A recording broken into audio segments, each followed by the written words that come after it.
Hi, I'm Faith, and today we're going to be sampling some of the best sustainable, organic, and biodynamic wines for Earth Day. And if you don't know what those terms mean, don't worry. That's why I have Nathan Dale with us, ABC wine expert, and he's going to break down all the nitty-gritty details for sustainable wine options. The interesting thing about this is all of these wines are going to encompass sustainability in one way or another. We brought a handful of wines today that all are either organic or biodynamic. That sounds awesome. I can't wait to try them, so let's get into it. So the first wine we're going to try today is the Bulliat Crémant Bourgogne. This is 100% Chardonnay. It's from Burgundy, but it's from down in the bottom of Burgundy. It's dry, it's crispy, it's crunchy, and it's delicious. And it's organic. Oh, nice. So what's the difference between organic and sustainable then? Yeah, people think they're interchangeable and they're really not, because the biggest difference is sustainability is about making sure that the winery is eco-friendly, a lot of solar usage, a lot of water reclamation, so it's very earth conscious, but it doesn't really have as large of an impact on the wine itself as organic does. With organic farming practices, it's going to be no pesticides used, but there's also a huge difference between organically grown, like wine made with organic grapes, and fully organic wine making. They're very, very different things. And will you find those differences on the labels too? On some, yes. The biggest difference though is with European labeling versus American. There's different sets of parameters that allow for this. You'll see most often with American wines made with organic grapes. I already know I love this wine, but let's give it a little taste. Cheers. Cheers. So refreshing, so clean, bubbly, which I always love in wine. I love sparkling wine. I love wines like this because of that high mineral content, and it makes your mouth water, so you want to just kind of keep sipping on it. It's very sippable, really easy to drink. It does taste a little bit like a Chardonnay, where it's more full-bodied in that sense, but it has the essence of the sparkling wine. Absolutely, and there's no sugar in this wine beyond what's naturally occurring, so it's very, very dry. White flowers, white fruits, stone fruits. I would say if you're looking for a sparkling, you're looking for something on the drier side, this is a great option for you for Earth Day. And this will pair with virtually everything you put on your table. So if you don't know what food to pair the wine with, just go with a sparkling wine like this. Love it.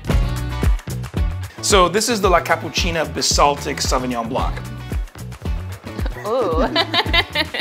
And this is organic, right? Absolutely. They're pioneering organic practices across Italy. It's cool, they're from the Veneto, so up north. They call the wine basaltic because of the importance of the soil. It's volcanic basaltic soil, and that's kind of the driving factor for them. They want to highlight this particular region's ability to make wines like this. So the best way for them to do that is to go head first, full organic. They are certified organic, and they are certainly farming organic.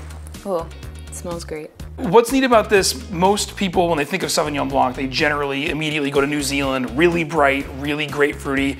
This they age on the lees for 5 months, and what that means is once the wine is made, all of those ambient organic yeast strains sit with the wine for a little while, so it fattens it, it makes it a little heavier, and you get some of the cool like tomato leaf aromas. I'm picking up more of like melon. Melon is a great call. And this is really affordable too, right? This is under $15. It's an absolute bargain.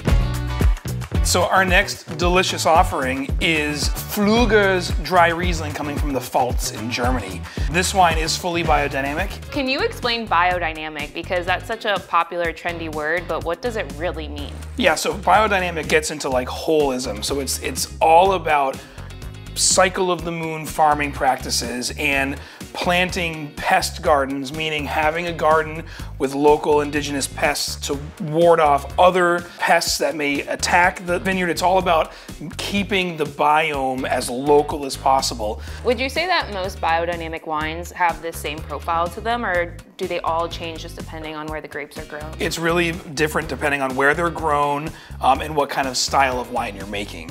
When you sip it, it's really fruit driven. It's not sweet at all. It's very dry, really acidic, very easy to drink. I feel like this is a good Florida wine. This is a blend. It's the Cuvee Le Bec from Beckmen. I'm really excited for this one because it's the first red we've tried, and I love red wine. I cannot get enough of it. Oh yeah. Yeah, you're really picking up like the cherry flavors. This is really easy to drink too. It's not a super heavy wine. It leans cherry, it leans raspberry, but you get some plum. Yeah, I can definitely taste that in here. What would you pair this with? Like a steak or? So you could do it with steak. You want to go maybe a little bit lighter. You know, this is not as big as a Cabernet. So certainly something on the grill. This is great with like ragu things, kind of stewy stuff, or just drink it on its own like we're doing right now. I loved all of these options. I think they're fantastic choices if you're looking for a wine that's more sustainably made. Yeah, and the cool thing is too, you're not necessarily paying for the fact that it's organic, sustainable, or biodynamic. You're paying for high quality wines, and all of these were under 30 and a couple were under 20. Yeah, I think that's a great deal. They're fantastic quality, and if you want to find any of these, you can find them all at your local ABC Fine Wine and Spirits or online at abcfws.com. Cheers, happy Earth Day.